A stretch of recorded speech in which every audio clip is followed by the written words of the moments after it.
Bonjour à tous, voici aujourd'hui une petite histoire ainsi que sa morale.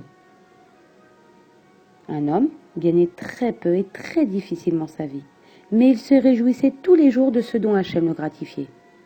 Chaque soir, avant de se coucher, pour remercier le Créateur de sa générosité, il dansait et chantait en compagnie de sa femme et de ses enfants. Une nuit, le roi passa près de chez eux et écouta cette musique sans se faire remarquer.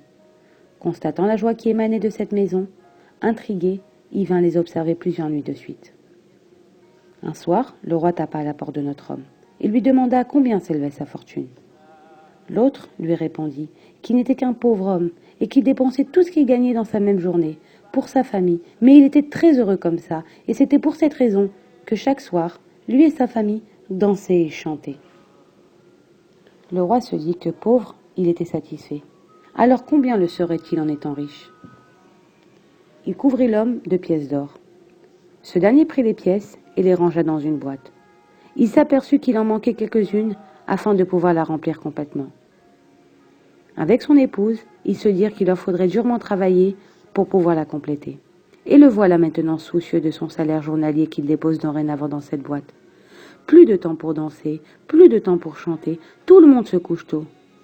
Le stress et l'appât du gain ont pris le dessus. Un soir, le roi repassa par là. Il fut étonné par le silence et l'obscurité qui régnait dans la maison. Il revient une deuxième fois, une troisième fois, et toujours rien.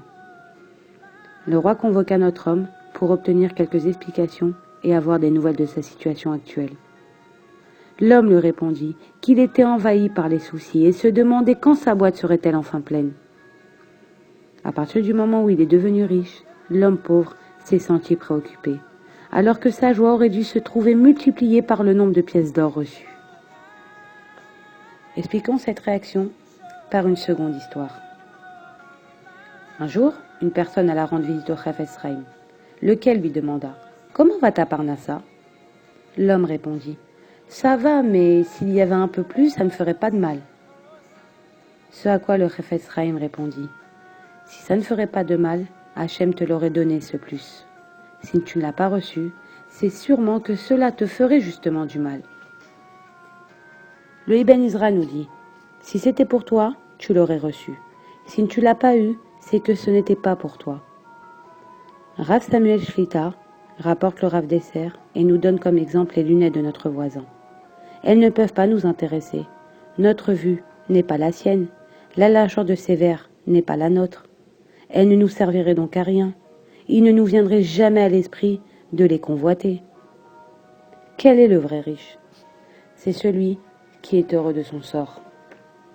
Heureux, cela ne veut pas dire tant pis si je n'ai pas plus, cela veut dire tant mieux, parce que ce que j'ai, c'est exactement ce qu'il me faut.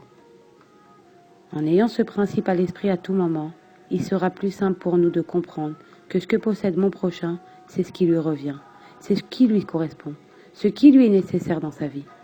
Sa voiture n'est pas la mienne, et ma maison n'est pas la sienne. Seule notre Torah est et sera la nôtre, la sienne, la tienne, celle que l'on partage, que l'on diffuse. Elle est notre bien commun. Voilà, et bonne journée à tous.